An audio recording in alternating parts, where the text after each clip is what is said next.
So welcome student to Super Knowledge Point. So guys, in this particular module we will cover the acid, bases and salt chapter of class 10th ICSE. So guys, this is the part 1 of acid, base and salt chapter of chemistry. So guys, watch the video till the end. So let's begin our video. Now अब हम लोग यहाँ पर बात करते हैं acid, bases and salts की। तो एसिड, बेसेस एंड सॉल्ट्स, ये आपको तीन अलग अलग नाम दिख पा रहे होंगे। कौन कौन से guys? Acid, bases and salt. तो एसिड वो सब्सटेंस हो, मतलब एसिड को हम लोग पहले वीडियो लेक्चर में देखेंगे और बेसिस को, और बचा हुआ सॉल्ट जो है हमारा, उसको हम लोग दूसरे वीडियो में देखेंगे, क्योंकि ये अभी हम लोग बाद में पढ़ेंगे, क्योंकि यहाँ पे एंड लगा हुआ है। हम लोग को पढ़ना क्या है, ये और ये इस वीडियो में। तो दोस्तों, सबसे पहले हम लोग एसिड के बारे में जानेंगे। पहले हम लोग मोटा मोटा देखेंगे कि एसिड क्या होते हैं। चलिए स्टार्ट करते हैं। तो हम लोग स्टार्ट करेंगे एसिड के साथ। ओके, तो देखते हैं कि एसिड क्या होता है। एसिड आर दो substance which when dissolve in water produce hydronium ion. देखिए, एसिड ऐसे कंपाउंड होते हैं जिसे हम लोग अगर वाटर में डिसॉल्व करते हैं। एसिड एक ऐसे कंपाउंड होते हैं जिसे अगर हम लोग वाटर में डिसॉल्व करते हैं तो वो H3O मतलब हाइड्रोनियम आयन दे देता है। क्या दे देता है गाइस? हाइड्रोनियम आयन को हम लोग डिनोट करते हैं H3O। तो हाइड्रोनियम आयन, अगर कोई भी कंपाउंड, लेट सपोज मेरे पास एक कोई कंपाउंड है, आपने उसे वाटर में डाला या वाटर में डिसॉल्व करवाया, हम लोग कह सकते हैं वाटर से रिएक्ट करवाया, और अगर वो वाटर से रिएक्ट करने के बाद हाइड्रोनियम आयन दे रहा है तो वो क्या हो जाएगा गाइस? हमारा एसिड हो जाएगा। ओके, एसिड आप लोग को समझ में आ गया।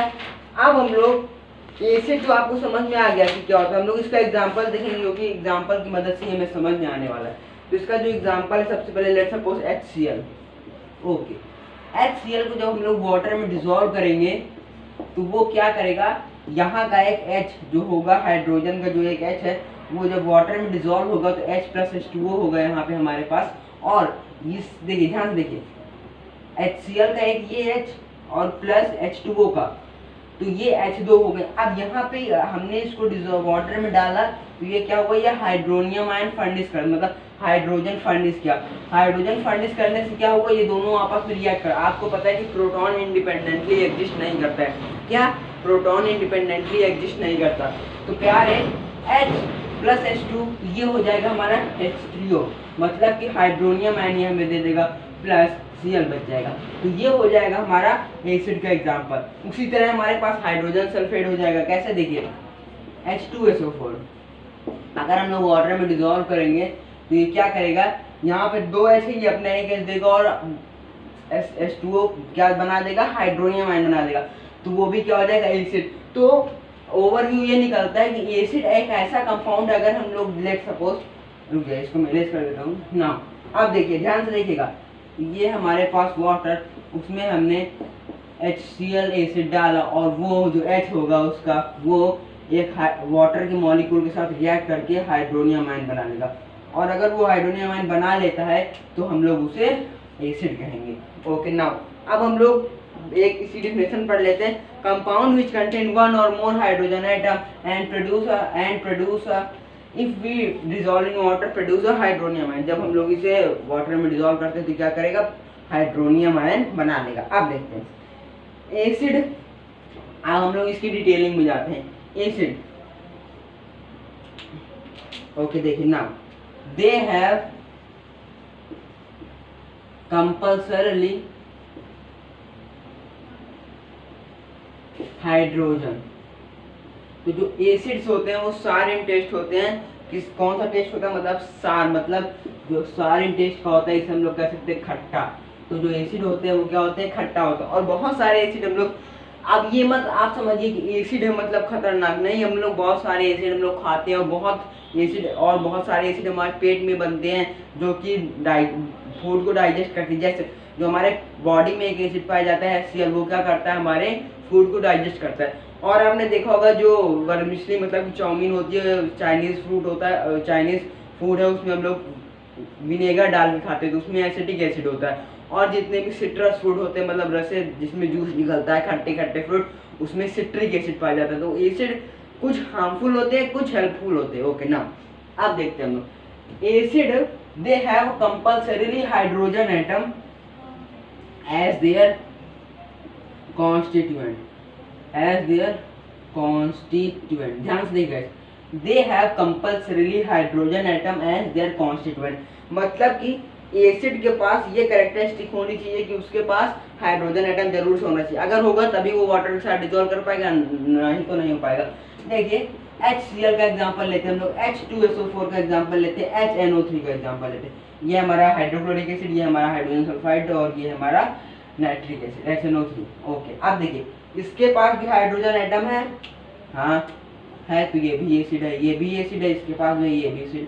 तो एसिड ऐसा सब्सटेंस होना चाहिए जिसके पास उसका हाइड्रोजन होना चाहिए, मतलब कंपल्सरी अगर है तो वो एसिड है, नहीं है तो नहीं है। तो ये हो जाएगा हमारा एसिड का थोड़ा सा बेसिक मतलब बेस। अब देखते हैं हम लोग आगे बात करेंगे। अब देखिए acid in their aqueous solution. Aqueous solution का मतलब आई होप आप लोग समझ पा रहे होंगे, क्योंकि आप लोग 10th में हैं, मैं भी 10th में हूँ, मुझे भी समझ में आ रहा है। एक्वस सॉल्यूशन का मतलब होता है वाटर का सॉल्यूशन। एसिड को जब हम लोग उसके एक्वस सॉल्यूशन में डालते हैं तो वो क्या करेगा, फर्निश प्रोटॉन, वो प्रोटॉन फर्निश करेगा। क्या करेगा गाइस, आपको इस चैप्टर के नोट्स मतलब एसिड एक पर्टिकुलरली टॉपिक एसिड का नोट्स या तो वीडियो के लास्ट में और डिस्क्रिप्शन बॉक्स दोनों जगह मिल जाएंगे, या तो वीडियो के लास्ट में और डिस्क्रिप्शन बॉक्स में। जरूर जाके इसे पढ़ने के बाद आप वो नोट्स बनाइएगा, हैंड रिटन नोट है, best quality notes. Okay, now acid in their aqueous solution furnish proton. जब हम लोग एसिड को, लेट सपोज ये हमारे पास एसिड, इस एसिड को हमने क्या किया, इस वाटर में डाला, डालने के बाद वो क्या करेगा, प्रोटॉन बनाएगा। और आपको ये भी पता है कि प्रोटॉन इंडिपेंडेंटली एग्जिस्ट नहीं करता है, प्रोटॉन इंडिपेंडेंटली एग्जिस्ट नहीं करता है, मतलब कि वो ऐसा नहीं होगा कि ये देखिए यहाँ पे एसिड और सब कुछ है, यहाँ पे कोई प्रोटॉन खाली हो, ऐसा हो ही नहीं सकता कि खाली प्रोटॉन उस वाटर एक्वस सॉल्यूशन में हो। तो वो इंडिपेंडेंटली एग्जिस्ट नहीं करता। अब वो इंडिपेंडेंटली एग्जिस्ट नहीं करेगा, इसी वजह से जितने और वाटर, देखिए इसमें क्या होगा, यहाँ पे H आयन था, प्रोटॉन है लेट सपोज ये, और ये क्या करेगा, वाटर के मॉलिक्यूल के साथ मतलब कि अट्रैक्ट होकर रिएक्ट करके क्या बना लेगा, हाइड्रोनियम आयन। तो ये हो जाएगा हमारा एसिड। ओके ना, तो हाँ आपको ये पता चला कि एसिड वो कंपाउंड होते हैं जिसे हम लोग अगर वाटर में डालें तो हाइड्रोनियम आयन बनाते हैं, और वो एसिड वो भी होते हैं जिससे एसिड वो भी होते हैं अगर कोई एलिमेंट, कोई कंपाउंड अगर उस पे जरूरी है कि उसके मतलब कि जैसे देखिए मैं आपको ये बताना चाह रहा हूँ, कॉन्स्टिट्यूएंट का मतलब होता है उस पूरे कंपाउंड के आगे H लगा होना चाहिए, हाइड्रोजन एटम जरूर होना चाहिए। जैसे आप देख पा रहे हैं यहाँ पे HCl, H2SO4। ओके, और एक तीसरी प्रॉपर्टी इसकी है कि एसिड को जब हम लोग एक्वस सॉल्यूशन मतलब कि वाटर के सॉल्यूशन में डिसॉल्व करते हैं तो वो हाइड्रोजन मतलब प्रोटॉन फर्निश करते हैं। तो ये हो जाएगा हमारा एसिड। अब हम लोग आते हैं टाइप्स ऑफ एसिड। कुछ एग्जांपल देख लेते हैं एसिड के। नाउ हम लोग कुछ एग्जांपल्स देखते हैं एसिड के। गाइस अगर आपको बोरिंग फील हो रहा है तो प्लीज पूरा वीडियो लास्ट तक देखें, आप इसे सेव करके नोट्स बना लें पहले, बाद में इस वीडियो को देख सकते हैं ना। आप देखते हैं एसिड के एग्जांपल्स। तो पहला तो मैंने आपको बताया सिट्रिक एसिड। सिट्रिक एसिड कहाँ पाया जाता है, जो जैसे ग्रेप्स हो गया, ऑरेंज हो गया, इन सब में जो खट्टे खट्टे रस होते हैं तो वो हो जाएगा हमारा सिट्रिक एसिड। और एक होता है हाइड्रोक्लोरिक एसिड। ये कहाँ होता है, ये होता है हमारे स्टोमक में जो कि फूड को डाइजेस्ट करता है। और हो जाएगा जैसे फॉर्मिक एसिड, हमारे पास फॉर्मिक एसिड है, बहुत सारे एसिड, एसिटिक एसिड हो जाएगा, लैक्टिक एसिड हो जाएगा, लैक्टिक एसिड जो कि कर्ड में पाया जाता है। देखिए फॉर सिट्रिक एसिड क्या होता है, जो कि खट्टे फ्रूट्स में पाया जाता है, इसका जो होता है सिट्रिक एसिड। हाइड्रोक्लोरिक एसिड क्या होता है, जो कि हमारे स्टोमक में पाया जाता है। फॉर्मिक एसिड, एसिटिक एसिड और ये लैक्टिक एसिड। लैक्टिक एसिड मैं आपको बता देना चाहता हूँ, जो कर्ड में जब कर्ड फॉर्म होता है उस टाइम पे उसमें बैक्टीरिया पाए जाते हैं, लैक्टोबैसिलस, तो उसमें भी लैक्टिक एसिड पाया जाता है। तो ये हमारे कुछ एग्जांपल्स। नाउ अब हम लोग देखते हैं आगे। हमने अब बात करते हैं टाइप्स ऑफ एसिड। अब क्या बात करेंगे गाइस, टाइप्स ऑफ एसिड। अगर एसिड होते कई तरह के, मतलब हम लोग को होते बहुत तरह के, लेकिन हमको पढ़ने हैं 5 तरह के, मतलब कि पांच चीज़ों की बेसिस पे हम लोग को एसिड को पढ़ना है। तो टोटल देख लीजिए, पहले हम उनके सोर्सेज पे बात करते हैं। ऑन द, यहाँ पे देखिए एसिड कितने तरह के होते हैं, ये पहली हमारी कैटेगरी है। On the basis of their sources, उनके सोर्सेस के बेसिस पे। देखिए जैसे कोई एसिड है HCl, तो हम लोग ये कैसे पता, उनके सोर्स पे हम लोग जाए उसमें पाया क्या जाता है, उसके बेसिस पे हम लोग ये पता लगा सकते हैं कि वो एसिड ऑर्गेनिक है, ऑर्गेनिक एसिड है या इनऑर्गेनिक एसिड है ना। अगर हम लोग एसिड के सोर्स की बेस पे बात करें तो एसिड दो तरह के होते हैं, ऑर्गेनिक एसिड और इनऑर्गेनिक एसिड ना। अब हम लोग बात कर लेते हैं ऑर्गेनिक एसिड। ऑर्गेनिक और इनऑर्गेनिक आपका सीधे मतलब पता चल रहा होगा। ऑर्गेनिक जो डिराइव्स फ्रॉम प्लांट, जो प्लांट से मिलते हो, डिराइव्स फ्रॉम प्लांट, तो वो क्या हो जाएगा हमारा ऑर्गेनिक एसिड। आई होप देख ले, मैं देख सकता हूँ कि वीडियो क्लियर आ रहा है कि नहीं ना। वीडियो क्लियर है और ज़्यादा लंबा भी नहीं है अभी। अब देखिए organic acid derives from plant, मतलब जो ऑर्गेनिक एसिड होते हैं वो प्लांट से डिराइव होते हैं, और इनऑर्गेनिक एसिड डिराइव्स फ्रॉम ना।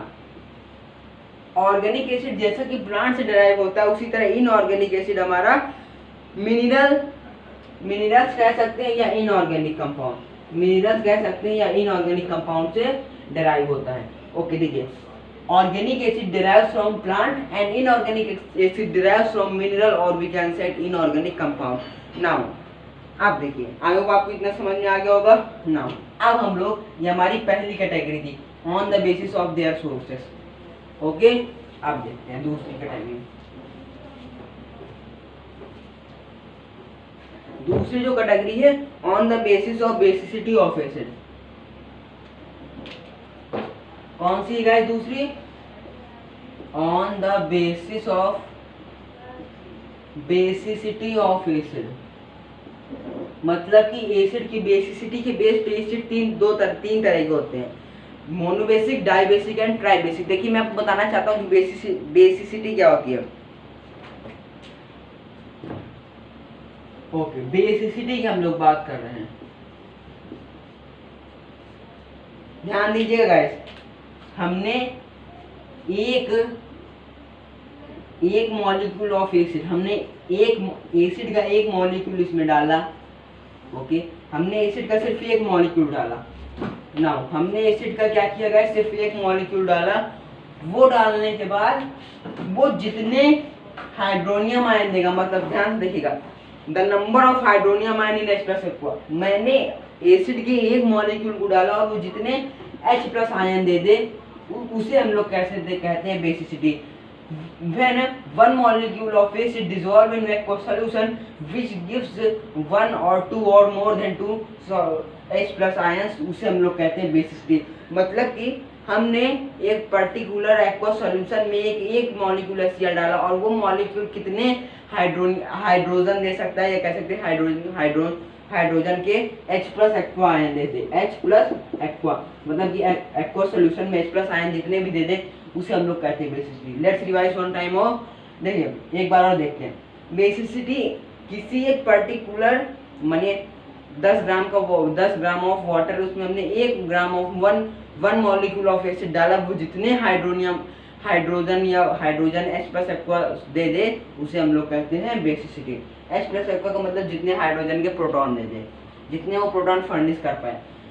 ओके, अब आपको बेसिसिटी समझ में आ गया। अब इसी तरह हो जाएगा, अब इसकी बेसिसिटी समझ में आ गया, अब बहुत इजी है।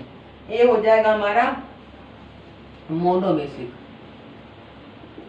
अब ये आप लोग को बताने की जरूरत नहीं, बेसिसिटी समझ में आया नहीं आया, फिर से देखते हैं।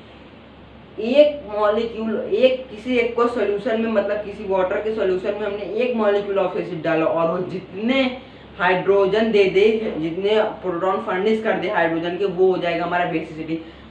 ऐसा सब हम लोग ऐसे सॉल्यूशन की बात करते हैं, ऐसे मॉलिक्यूल की बात करते हैं, जब ने उसे हम लोग एक ऐसे मॉलिक्यूल के बारे में बात करेंगे। लेट्स सपोज मॉलिक्यूल में भी आपको एग्जांपल बता रहा हूँ, ऐसे मॉलिक्यूल की बात करते हैं जो कि हमने वाटर में डाला या एक्वस सॉल्यूशन में डाला और उसने एक H+ आयन दिया, एक H+ आयन दिया, उसे हम लोग कहेंगे मोनोबेसिक एसिड। क्या एक H+ आयन दिया तो उसे हम लोग कहेंगे मोनोबेसिक एसिड। एग्जांपल देखते हैं, एग्जांपल। ओके,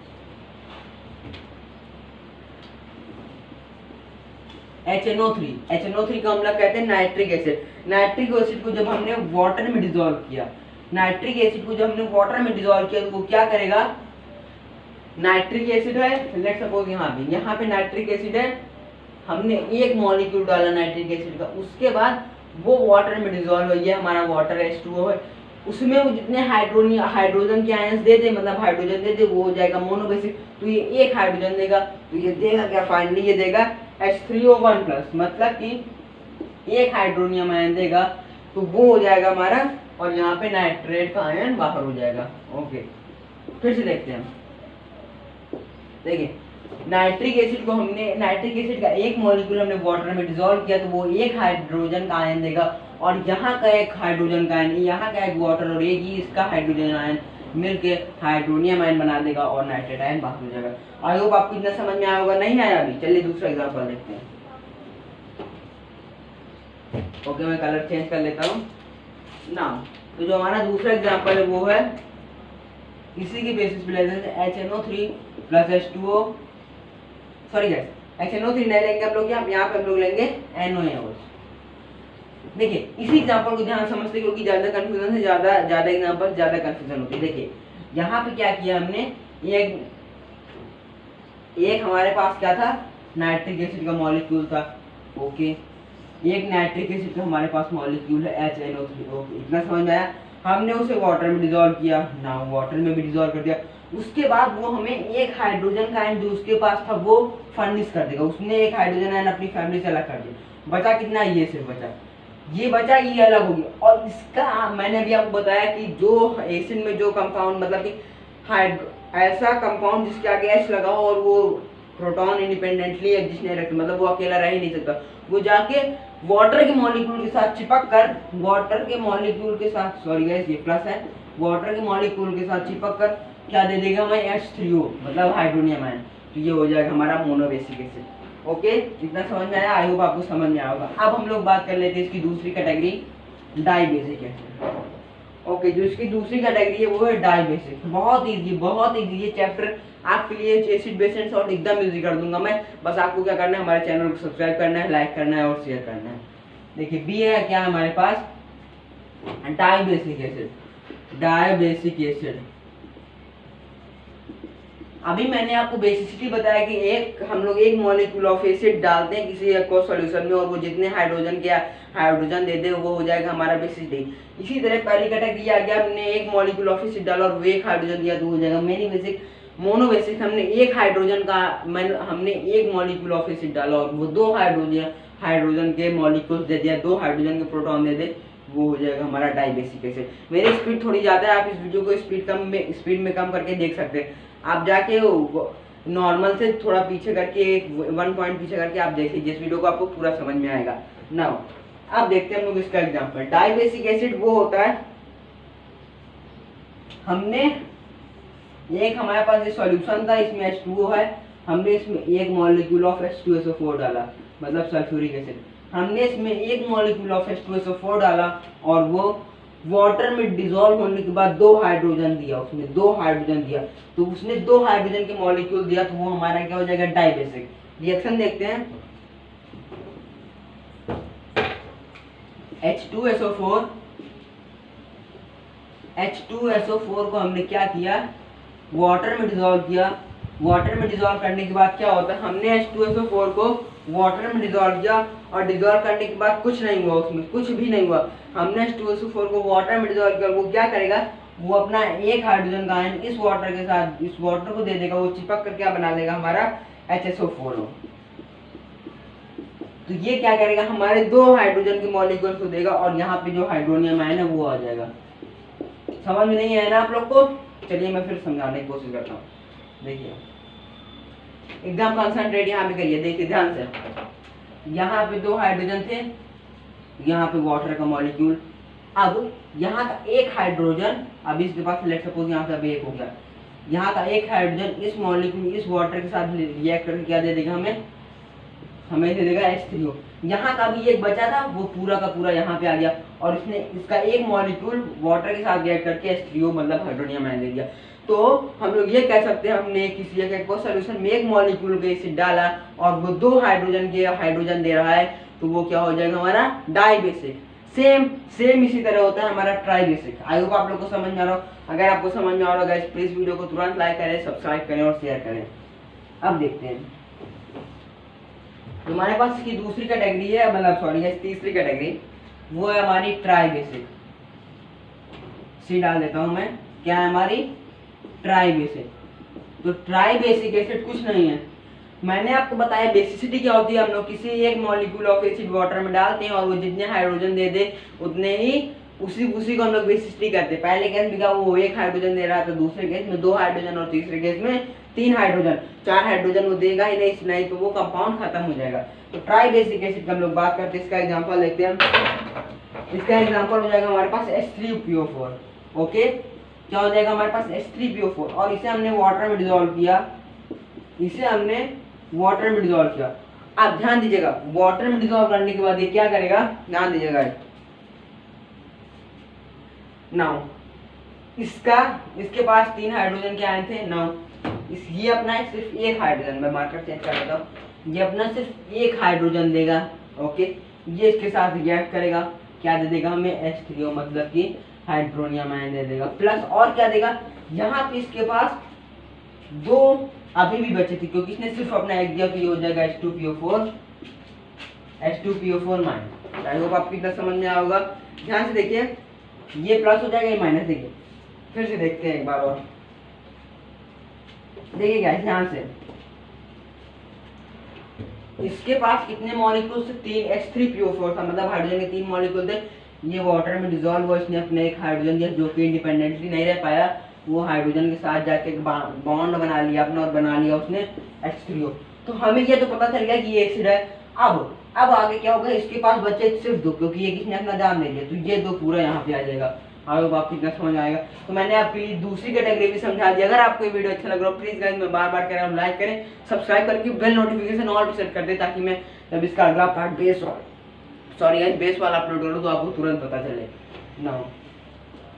अगर आपको अच्छा लग रहा हो प्लीज कमेंट जरूर, अच्छे कमेंट जरूर कर दीजिए करें, जिससे मुझे मोटिवेशन मिलता है, मोटिवेशन। ओके ना, अब हम लोग आते हैं उसकी तीसरी कैटेगरी की। तीसरी कैटेगरी कौन सी है, on the basis of their strength. Guys मैं इस वीडियो लेक्चर इस पूरे चैप्टर को 3 पार्ट में पक्का कंप्लीट कर दूंगा। हमने पहला चैप्टर पीरियोडिक टेबल, दूसरा चैप्टर कोवेलेंट बॉन्डिंग भी कर लिया, कुछ भी खेल लिए हैं। मैं कहूँ तो कुछ भी करवाऊंगा, आप लोग लाइव आ सकते हैं। और उसके बाद हम लोग क्या करेंगे, और हमने बहुत सारे कुछ कर लिया, हमने क्विक रिवीजन भी कर लिया है, सुपर फास्ट रिवीजन भी कर लिया है, इंपॉर्टेंट क्वेश्चन भी कर लिया, सब कुछ कर लिया है। तो अब हम लोग आते हैं यहाँ पे तीसरी जो कैटेगरी है टाइप्स ऑफ एसिड की। पहली हमने पढ़ ली, दूसरी पढ़ ली, तीसरी है on the basis of their strength, उसके स्ट्रेंथ की बेसिस पर। तो मैं आपको ये बताना चाहता हूँ, पहले हम लोग समझते हैं कि STREN। अच्छा ओके, अब हम लोग ये समझते हैं कि स्ट्रेंथ क्या होता है। अगर हम लोग को स्ट्रेंथ का मतलब समझ में आ गया तो हम लोग को पता चल जाएगा कि आगे एसिड क्या होगा। देखिए स्ट्रेंथ कुछ नहीं है, इसको समझाने की जरूरत नहीं है, इससे मैं सिर्फ इतना लिख सकता हूँ। देखिए मार्कर चेंज कर लेता हूँ, मैं सिर्फ इसके लिए 3 शब्द लिखना चाहूंगा, डिग्री ऑफ आयनाइजेशन। इसकी आयनाइजेशन की, देखिए हमने किसी भी एसिड को, एक मॉलिक्यूल ऑफ एसिड को हमने लेट्स सपोज HCl को ले लिया, हमने एक मॉलिक्यूल ऑफ एसिड डाला और वाटर के साथ रिएक्ट करके उसकी जो डिग्री ऑफ आयनाइजेशन का मतलब हो जाएगा यहाँ पे वो जितना उस एक्वा सॉल्यूशन में उसका जितना कंसंट्रेशन होगा, मतलब वो अगर ज्यादा दे रहा है तो स्ट्रॉन्ग या वीक। तो इसके बेसिस पे, उसकी स्ट्रेंथ के बेसिस पे 2 तरह के आते हैं। कौन से, एक वीक आता है, एक स्ट्रॉन्ग आता है। तो पहले हम लोग बात कर लेते हैं, देखिए इसकी डिफिनेशन लिखी हुई है, the degree of ionization of an acid, the degree of ionization of an acid in an aqua solution is called strength. Aqua solution में उसकी जितनी डिग्री ऑफ आयनाइजेशन होगी वही क्या होगा हमारा, वही होगा हमारा स्ट्रेंथ, एसिड की स्ट्रेंथ। अब इसके बेसिस पे आते हैं 2 तरह के, पहला स्ट्रॉन्ग, पहला आएगा हमारे पास स्ट्रॉन्ग एसिड, दूसरा आएगा हमारे पास weak acid. Okay now strong acid पर हम लोग बात करेंगे। The acid which undergoes almost complete ionization the acid which undergoes complete ionization. मतलब कि हमने एक मॉलिक्यूल ऑफ एसिड को वाटर में डिसॉल्व किया तो वो क्या कर रहा है, हमने एक मॉलिक्यूल ऑफ एसिड वाटर में डिसॉल्व किया तो वो पूरी तरह से आयनाइज हो गया। देखिए हमने लेट सपोज ये हमारे पास HCl हो जाएगा, हमने एक मॉलिक्यूल सिर्फ इसका एक मॉलिक्यूल डाला और वो पूरा वाटर पूरे कोई सोल्यूशन में डिसॉल्व हो गया, उसका कंसंट्रेशन हो गया, उसका पूरा कंप्लीट आयनाइजेशन हो गया, उसे हम लोग कहेंगे स्ट्रॉन्ग एसिड। अब आपकी कितना समझ में आएगा ना, वो हो गया हमारा स्ट्रॉन्ग एसिड। अब हम लोग आगे बात करते हैं, हमारा जो दूसरी कैटेगरी आती है इसकी वीक एसिड।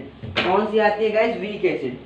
इसके एग्जांपल देख लेते हैं, जैसे नाइट्रिक एसिड इसका एग्जांपल हो जाएगा, इसी में आ जाएगा सल्फ्यूरिक एसिड, तो ये सब क्या हो जाएंगे, इसके एग्जांपल हो जाएंगे ना। अब हम लोग बात करते हैं हमारी जो इसकी दूसरी कैटेगरी, स्ट्रेंथ के बेसिस पे जो हमारी दूसरी कैटेगरी है वो है वीक एसिड। आई होप आपको देखने में वीडियो क्लियर आ रहा है कि नहीं। नाउ वीडियो क्लियर है आप लोग को, जाओ। सो गाइस अब हम लोग यहाँ पे देखते हैं वीक एसिड। स्ट्रॉन्ग हमने पढ़ लिया, वीक पढ़ने जा रहे हैं। अब वीक क्या होता है, वीक कुछ नहीं होता है, हमने यहाँ पे आपको बताया स्ट्रॉन्ग एसिड वो होते हैं जब उन्हें वाटर में डालते हैं या एक्वा सॉल्यूशन में डालते हैं तो उनका कंप्लीट आयनाइजेशन हो जाता है। और स्ट्रॉन्ग एसिड वीक एसिड वो होते हैं, सॉरी गाइस, स्ट्रॉन्ग एसिड वो होते हैं जब हम उन्हें वाटर के सॉल्यूशन में डालते हैं तो उनका पूरा आयनाइजेशन हो जाता है, मतलब पूरी तरह से खत्म हो जाता है, तो हो जाएगा हमारा स्ट्रॉन्ग। और वीक वो होगा हमारा जिसका आयनाइजेशन लेस देन 30 होगा, लेस देन 30%, उसका 30% से कम का आयनाइजेशन होगा, वो हो जाएगा हमारा वीक एसिड। जिसका आयनाइजेशन पूरा हो गया वो हो जाएगा स्ट्रॉन्ग एसिड। आई होप आपको गाइस इतना समझ में आ रहा होगा। अगर समझ में आ रहा हो प्लीज हमारे वीडियो को लाइक करें, शेयर करें और सब्सक्राइब करें। तो हमने 3 कैटेगरी पढ़ ली। अब हम लोग आते हैं अपनी चौथी कैटेगरी पे, ये लास्ट कैटेगरी है, इसके बाद सिर्फ एक और बचेगी बस। ओके गाइस अब हम लोग आते हैं अपनी चौथी कैटेगरी पे, जो कि 5वीं उतनी इंपॉर्टेंट नहीं है तो मैं उसे कराने नहीं वाला हूँ। On the basis of their concentration, आपको मार्क्स उतने ही मिलेंगे जितना आप इस वीडियो पे कंसंट्रेशन कर रहे हैं। अगर आपका कंसंट्रेशन कम है तो यहाँ पे क्या हो जाएगा, आप कंसंट्रेटेड नहीं है, प्लीज यहाँ पे कंसंट्रेट करिए। अगर आपका कंसंट्रेशन यहाँ से कम हुआ तो आप तुरंत डाइल्यूट हो जाएंगे, मतलब इधर उधर काम खत्म।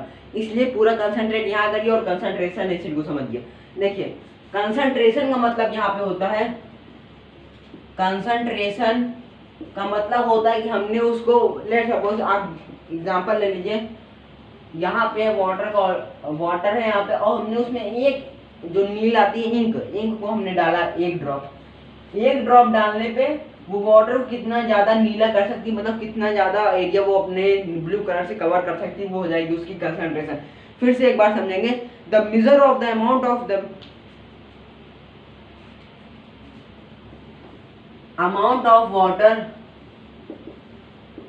of water present in given sample।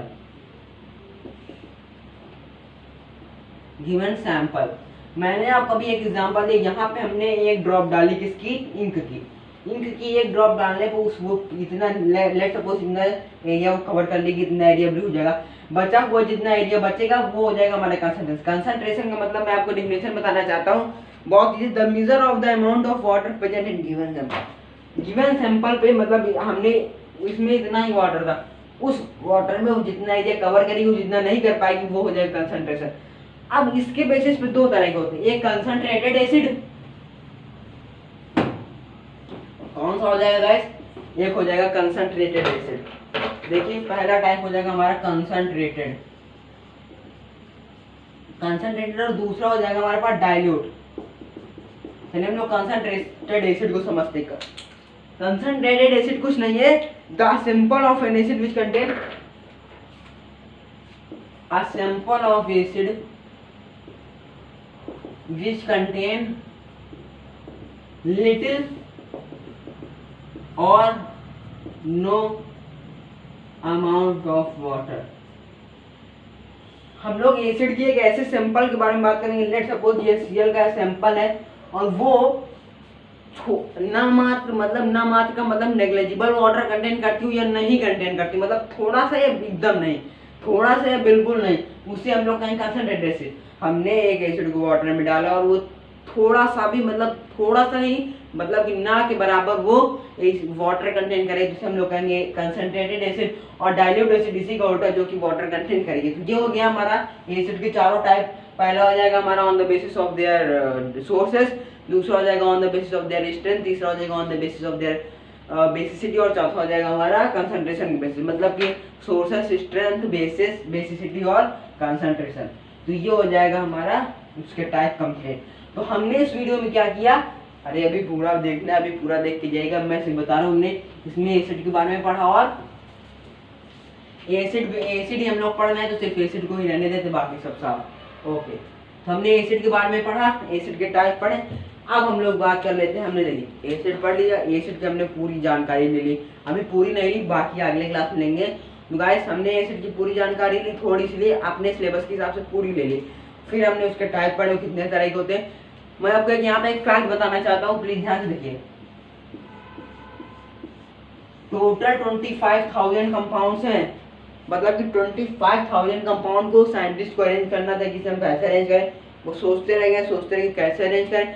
तो वो 3 बेसिस पे इनको अरेंज किया, सिर्फ 3 बेसिस पे, एसिड, दूसरा बेसिस, और इन्होंने 25,000 एसिड, बेसिस एंड सॉल्ट, इन्होंने 25,000 कंपाउंड्स को 15 कैटेगरी में डिवाइड कर दिया। किसके लिए? आपके लिए, ताकि आपको पढ़ने में आसान समझे। जो 25,000 एसिड पढ़ते पढ़ते आप बूढ़े हो जाते हैं, आपको समझ में नहीं आता, फिर भी कंफ्यूजन होती। तो हम जो साइंटिस्ट ने डिस्कवर किया, फिलहाल मुझे पता नहीं है, जिन्होंने इसकी कैटेगरी दी उन्हें मैं from my bottom of the heart मैं उन्हें धन्यवाद करता हूँ, ताकि हमें 25,000 एसिड नहीं पढ़ने, मतलब कंपाउंड नहीं पढ़ने पड़े, हमें सिर्फ 3 पढ़ना पड़ता है, acid, basis and salt. Okay, now अब हम लोग बात कर लेते हैं, हमने एसिड पढ़ा, उसके टाइप पढ़े। अब हम लोग देख लेते हैं, अगर हमने सपोज बहुत सारे एसिड साइंटिस्ट बनाते हैं तो वो कैसे बनाते हैं यार, दिमाग रखता होगा। तो हम लोग बात कर लेते हैं properties of acid, sorry guys, properties नहीं, प्रिपरेशन। मैं यहाँ पर पहले इरेज कर देता हूँ ना। अब यहाँ पे क्या है हमारी heading, preparation of acid. Acid का प्रिपरेशन कैसे हो रहा है, मतलब प्रिपरेशन का मतलब यहाँ पे कुछ नहीं, मतलब ये है कि हम लोग इसको कैसे बना सकते हैं, एसिड का, एसिड को कैसे बनाया जाता है। ओके, तो देखिए सबसे पहला जो हमारे पास कैटेगरी आ जाएगी डायरेक्ट सिंथेसिस। पहले हम लोग इस तरह बना सकते हैं, किस तरह, डायरेक्ट सिंथेसिस। ये जो रिएक्शन होती है synthesis, displacement, double displacement, decomposition, सब हम लोग क्लास 9 में पढ़ चुके हैं। आपने अगर मेरा वो वीडियो नहीं देखा तो मैंने उसका भी बनाया है, पूरा वीडियो है, आप प्लीज जाकर देख सकते हैं। नाउ अब हम लोग यहाँ पे बात कर लेते हैं। गाइस अभी मैं प्लेलिस्ट नहीं बना पा रहा हूँ, किस लिए प्लेलिस्ट नहीं बना पा रहा हूँ, क्योंकि हमारे 1K सब्सक्राइबर नहीं हुए, अगर हो जाएंगे तो मोनेटाइज हो जाएगा, फिर हम लोग ईजी से आपके लिए प्लेलिस्ट बना देंगे। अभी हम लोग प्लेलिस्ट बनाने में अनेबल है, इसमें मैं कुछ नहीं कर सकता जब तक 1K सब्सक्राइबर नहीं हो पाएगा। आप प्लीज़ हमारा हेल्प कीजिए, आप प्लीज़ हमारे चैनल को सब्सक्राइब करिए, और ताकि हम लोग लाइव आ सके, कुछ खेल सके मेंटी कुछ पे ना। अब हम लोग बात कर लेते हैं, हम लोग डायरेक्ट सिंथेसिस से कैसे एसिड बना सकते हैं। हमने क्या किया, H2+Cl, H2+Cl मतलब यहाँ पे कुछ नहीं है, डायरेक्ट सिंथेसिस का मतलब होता है A+B गिव। हमने दो एलिमेंट या 2 मॉलिक्यूल को जोड़ा तो हमें क्या दे रहे हैं, एक कंपाउंड दे रहे हैं AB। तो यहाँ पे क्या हुआ, H2+Cl2 को हमने जोड़ा, 2 हाइड्रोजन के मॉलिक्यूल, 2 क्लोरीन के मॉलिक्यूल, और वो क्या दे रहे हैं हमें, 2HCl। तो हमने ऐसे क्या किया, एसिड बना लिया। तो HCl क्या है, हमारा एसिड है। तो हमने क्या किया, 2 एसिड को, मतलब 2 मॉलिक्यूल या 2 सब्सटेंस को ऐड करके हमने क्या, ये कंपाउंड बनाया, तो हमारा क्या बन गया, एसिड। तो ये पहला हो गया इसका डायरेक्ट सिंथेसिस, हम डायरेक्ट सिंथेसिस से एसिड बनाना सीख गए। ओके, नाउ अब है by the action of water, ये इंपॉर्टेंट है, ये आपके पेपर में पिछले ईयर पूछा गया था। अरे यार मैं ब्लैक उठाने के चक्कर में, देखिए action of water, action of water on non metallic oxide, मतलब नॉन मेटेलिक ऑक्साइड है ये। नॉन मेटेलिक ऑक्साइड, इसमें वाटर का क्या एक्शन होता है, पानी का क्या एक्शन होता है नॉन मेटेलिक ऑक्साइड पे, उससे भी हम लोग एसिड बना सकते हैं। देखिए एग्जांपल देखते हैं हम लोग, SO3+H2 मतलब sulphate plus H2O। Okay now sulphate और H2O हमने ऐड किया तो क्या करेगा, जहां से दिखेगा ये भी एकदम इसी तरह है डायरेक्शन से, इसका मतलब A plus B is equal to A B. हमें क्या करना है, इसे टोटल जोड़ना है। पहले H2 है यहाँ पे हमारे पास, S एक है, O कितने हो गए 4। ओके H2SO4, तो ये हमारे पास क्या कंपाउंड बना है, ये हमारे पास कंपाउंड बना है H2SO4। मैंने पहले भी ये लिखा था लेकिन राइटिंग गंदी थी। देखिए SO3 था हमारे पास प्लस H2O था, हमने H2 लिखा पहले, फिर S लिखा, फिर O 4 हो गए थे हमारे। तो ये हो गया, हम लोग नॉन मेटेलिक ऑक्साइड पे भी वाटर का एक्शन करके एसिड बना सकते हैं। दूसरा एग्जांपल देख लेते हैं। देखिए जो हमारे पास दूसरा एग्जांपल वो है N2O5। क्या है guys, N2O5 plus H2O।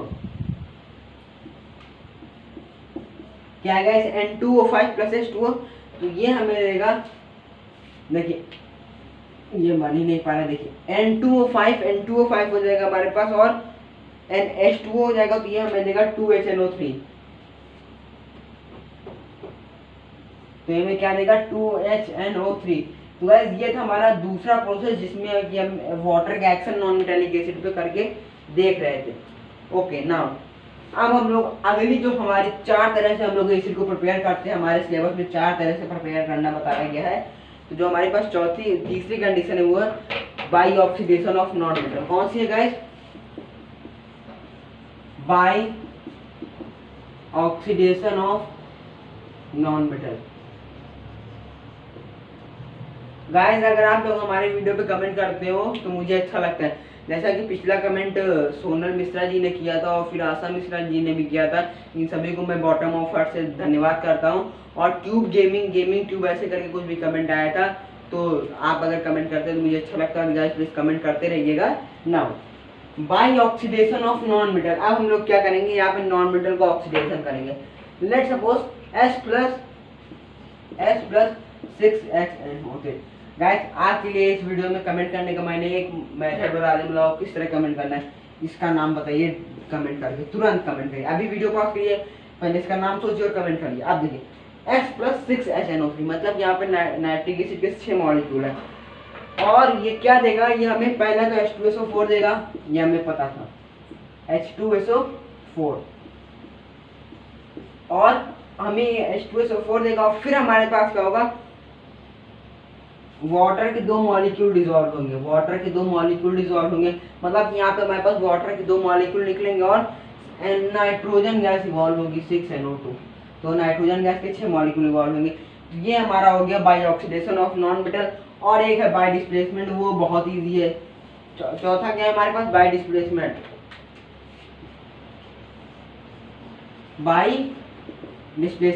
Guys ये वीडियो ज़्यादा लंबा नहीं, मुश्किल से 45-50 मिनट में बेसिक कंप्लीट हो जाएगा।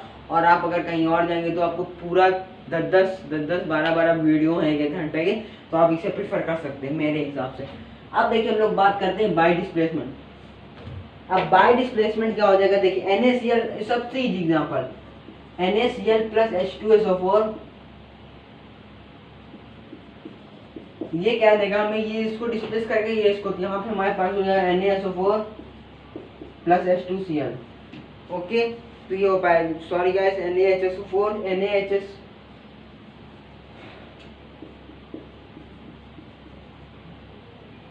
ओके तो ये हमारे पास क्या होगा, NaCl प्लस H2SO4, ये हमें देगा NaHSO4 plus HCl। Okay I hope this thing is clear to everyone. Now अब हम लोग के पास आखिरी एसिड की एक आखिरी कैटेगरी आती, कैटेगरी नहीं मतलब कि एसिड के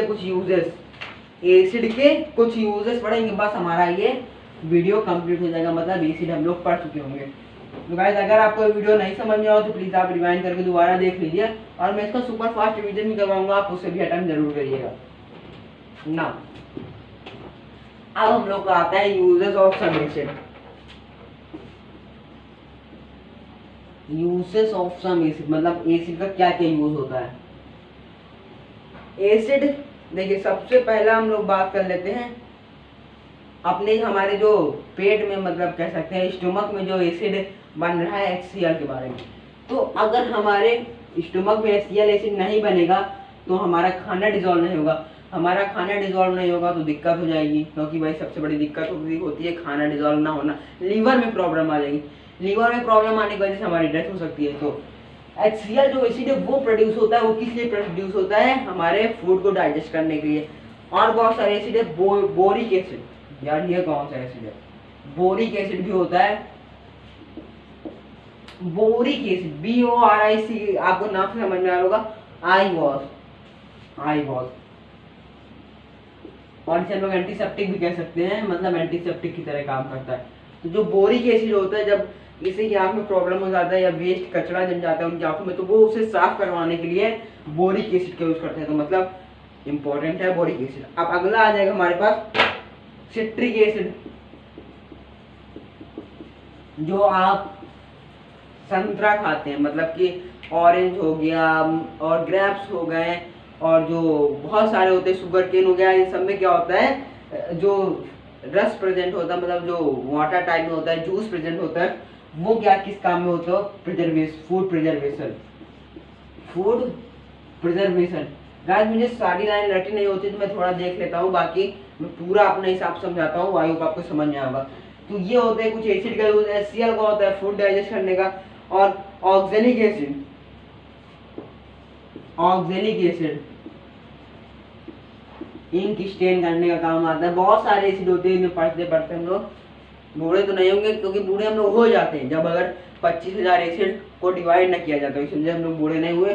देखिए उनको 25,000 एसिड को कैटेगरी में डिवाइड करने के लिए हमें सिर्फ 40 मिनट लगा पढ़ने के लिए, नहीं तो अगर हम लोग 40 बार जन्म लेते हैं ना तब भी 25,000 एसिड को पढ़ ना पाते। ओके, आई होप आपको इतना क्लियर होगा। अगर क्लियर हो तो इसी बात पे हमारे चैनल को लाइक करें, शेयर करें और सब्सक्राइब करें। Bye bye, take care, we will meet in the next video with the basis.